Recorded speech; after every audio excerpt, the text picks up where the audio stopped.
20 years ago, I drove a cab for a living. One time, I arrived in the middle of the night for a pickup at a building that was dark except for a single light in a ground floor window. Under these circumstances, many drivers would just honk once or twice, wait a minute, then drive away. But I had seen so many impoverished people who depended on taxis as their only means of transportation. Unless the situation smelled of danger, I always went to the door.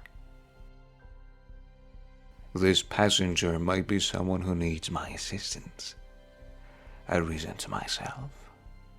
So I walked to the door and knocked. "Just a minute," answered a frail, elderly voice.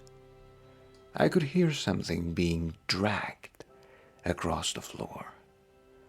After a long pause, the door opened. A small woman in her 80s stood before me. She was wearing a print dress and a pillbox hat with a veil pinned on it, like somebody out of a 1940s movie. By her side was a small nylon suitcase. The apartment looked as if no one had lived in it for years. All the furniture was covered with sheet. There were no clocks on the walls, no knickknacks, rotten sails on the counters. In the corner was a cardboard box filled with photos and glassware. "Would you carry my bag out to the car?" she said. I took the suitcase to the cab, then returned to assist the woman. She took my arm and we walked slowly toward the curb. She kept thanking me for my kindness. "It's nothing," I told her. "I just try to treat my passengers the way I would want my mother treated." "Oh, you're such a good boy," she said. When we got in the cab, she gave me an address, then asked, "Could you drive through downtown?" "It's not the shortest way," I answered quickly. "Oh, I don't mind," she said. "I'm in no hurry.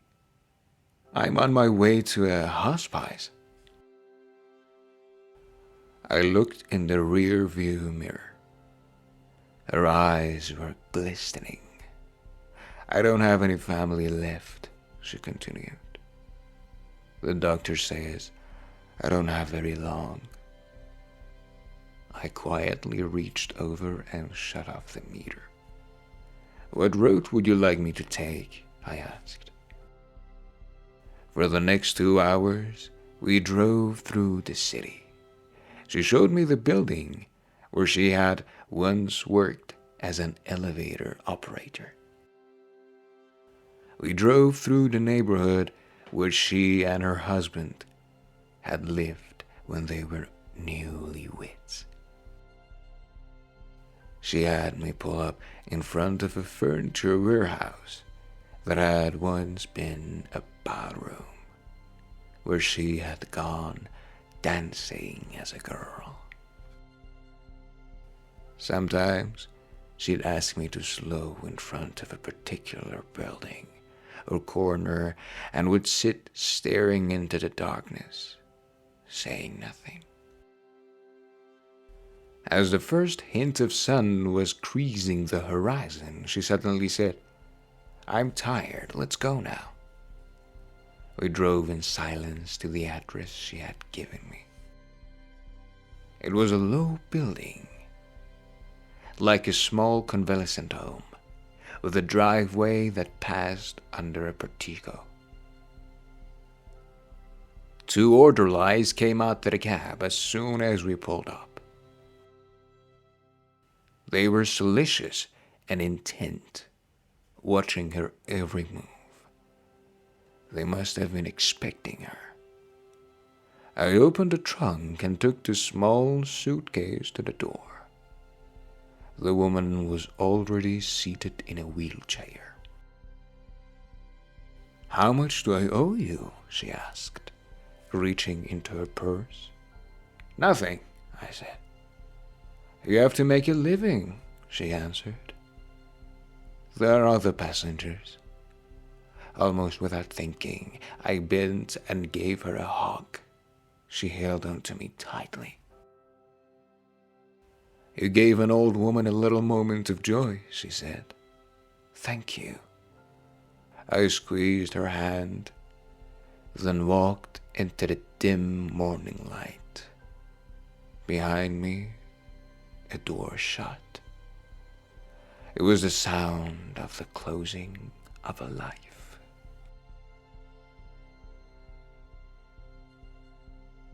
I didn't pick up any more passengers that shift.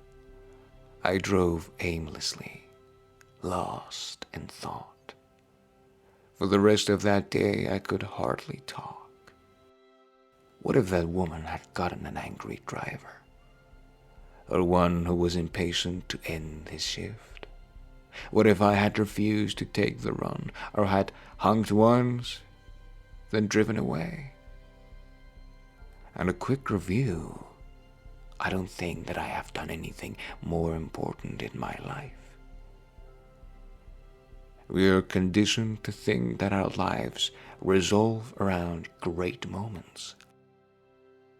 But great moments often catch us unaware, beautifully wrapped in what others may consider a small one. That was for today's story.